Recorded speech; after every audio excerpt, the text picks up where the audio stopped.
کہ ہم کچھ ایسے تیرے دیدار میں کھو جاتے ہیں، ہم کچھ ایسے تیرے دیدار میں کھو جاتے ہیں جیسے بچے بھرے بازار میں کھو جاتے ہیں۔ ناظرین، مولانا اسیر ادریوی سے ملاقات میری 2015 میں ہوئی۔ ملاقات کا سبب بنی داستان ناتمام۔ داستان ناتمام کے مطالعے کے بعد میں بے حد مشتاق ہوا کہ میں اس عظیم شخصیت سے ملوں جس نے اتنے معیاری تصنیفی کارنامے انجام دیے ہیں کہ میں ان سے ملاقات کروں، ان سے بات کروں، ان کا دیدار کروں۔ چنانچہ ہمارے کچھ درسی ساتھی مولانا انیس الرحمن ادریوی، مولانا ابو عامر ادریوی اور مولانا محمد حارث نعمانی وغیرہ سے رابطہ کرنے کے بعد ہم لوگ یہاں سے، میرے ساتھ مولانا عبدالصمد، مولانا محمد نفیس ہمارے ہمراہ تھے، اور ہم لوگ ان سے ملاقات کرنے کے لیے قصبہ ادری پہنچے۔ اور جاتے ہی جو واقعہ پیش آیا میں اس کو ضرور آپ سے بیان کرنا چاہوں گا آپ لوگوں سے، کہ جب ہم لوگ گئے اور سلام کرنے کے بعد وہ تخت پر بیٹھے ہوئے تھے اور دونوں طرف صوفے لگے ہوئے تھے اور نیچے فرش بچھا ہوا تھا۔ ہم لوگ فرش پہ بیٹھنے لگے تو فوراً انہوں نے کہا کہ نہیں، آپ لوگ اوپر بیٹھیے، اگر نیچے فرش پر بیٹھیں گے یا پیچھے بیٹھیں گے تو ہمیشہ نیچے ہی اور پیچھے بیٹھتے رہ جائیں گے۔ انہوں نے کہا کہ کہیں بھی جاؤ ایک اچھے انداز میں جاؤ، ایک اچھی جگہ بیٹھو اور اچھے لباس زیب تن کر کے جانا چاہیے، اس سے شخصیت پر فرق پڑتا ہے۔ اور یہ بھی کہا کہ یہ وہ دور ہے کہ اگر آپ اس طرح سے لوگوں سے پیش آئیں گے تو وہ اس انکساری اور عاجزی کو لوگ آپ کی مجبوری سمجھنے لگیں گے۔ اور ڈاکٹر بشیر بدر کا ایک شعر ہے کہ کوئی ہاتھ بھی نہ ملائے گا جو گلے ملو گے تپاک سے، کوئی ہاتھ بھی نہ ملائے گا جو گلے ملو گے تپاک سے، یہ نئے مزاج کا شعر ہے ذرا فاصلے سے ملا کرو۔ اس کے بعد ہم لوگ بیٹھے اور کئی ایک موضوع پہ گفتگو ہوئی، اور اسی طرح باتوں باتوں میں انہوں نے کہا کہ آج کل کے جو لوگ عہدوں پہ بیٹھے ہوئے ہیں وہ لوگ اپنی ذمہ داری صحیح ڈھنگ سے نہیں نبھا رہے ہیں۔ اگر ان کو صحیح ڈھنگ سے اپنی ذمہ داری نہیں نبھانی ہے تو عہدے کو چھوڑ دینا چاہیے، کرسی سے اتر جانا چاہیے۔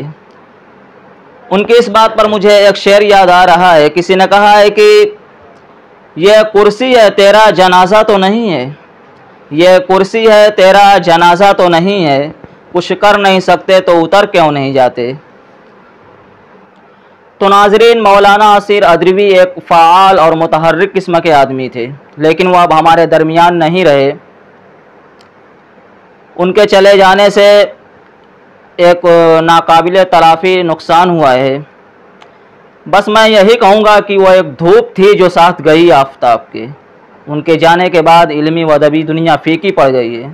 ناظرین، آئیے ہم یہاں پر مولانا رضوان الرحمن معروفی، استاد حدیث جامعہ اسلامیہ ریوڑی تالاب بنارس کے تاثرات بھی سنتے چلتے ہیں۔ ان کا تعلق اسیر ادریوی صاحب سے تقریباً 25 برسوں کا رہا ہے۔ آئیے سنتے ہیں کیا تاثرات پیش کرتے ہیں مولانا رضوان الرحمن معروفی۔ جی، میرا سابقہ حضرت مولانا اسیر ادریوی صاحب رحمۃ اللہ علیہ سے زیادہ رہا ہے، اگرچہ میں ان کا باضابطہ شاگرد نہیں، لیکن ان سے استفادے کا موقع بہت ملا۔ جامعہ اسلامیہ میں تقریباً 20-25 سال میں ان کے ساتھ رہا ہوں۔ بڑی مرنج شخصیت تھی، جس مجلس میں اور جس محفل میں آ جاتے تھے اس کا رنگ بدل دیتے تھے، وہی حاوی رہتے تھے۔ سب لوگ محض صرف ان کو سننے کے لیے مستعد ہو جاتے تھے۔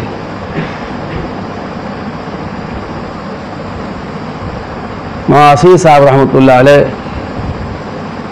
50 سال تک تو انہوں نے وہ تدریسی لائن سے جڑ نہیں سکے، لیکن حضرت مفتی ابو القاسم صاحب دامت برکاتہم اللہ تعالیٰ ان کے عمر عافیت کے ساتھ دراز کرے، ان کی برکات سے پوری امت کو مستفید فرمائے۔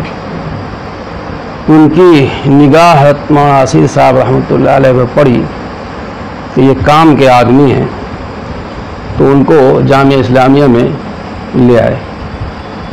50 سال کی عمر اس وقت ہو چکی تھی، نہ انہوں نے کبھی کچھ پڑھایا تھا کسی مدرسے میں، یا نہ کبھی کوئی تصنیفی خدمات ان کی امت کے سامنے آئی تھی، لیکن 50 سال کے بعد جو 20 سال کا عرصہ گزرا ہے، اس میں اللہ تعالیٰ نے ان سے بہت کام لیا۔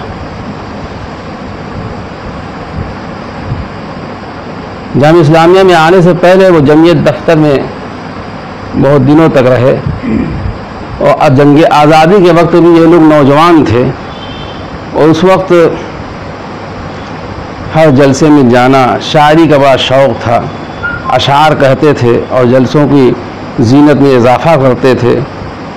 لیکن جامعہ اسلامیہ آنے کے بعد شاعری سے تعلق ان کا کچھ کم ہو گیا تھا، اگرچہ اشعار کہتے تھے، لیکن ان کا جو ہے رخ تصنیف و تالیف کی طرف بڑھ گیا۔